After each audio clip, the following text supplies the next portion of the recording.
Mga kababayan, sa tingin nyo, sinong maniniwala na hindi tatakas si Rodrigo Duterte kapag naaprubahan ang kanyang interim release sa ICC? Yang po kasi ang pinangangalandakan ni Sara Duterte dyan sa South Korea, na ang kanyang tatay daw ay kapag naaprubahan ang interim release ay a-attend pa rin sa kanyang hearing sa ICC. Ikwento nyo na lang yan sa pagong, Sara Duterte, sapagkat kayo ay kilalang mga sinungaling na mga tao.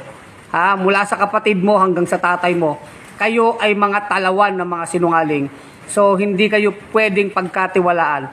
Pangalawa, napakabigat ng kaso ng tatay mo.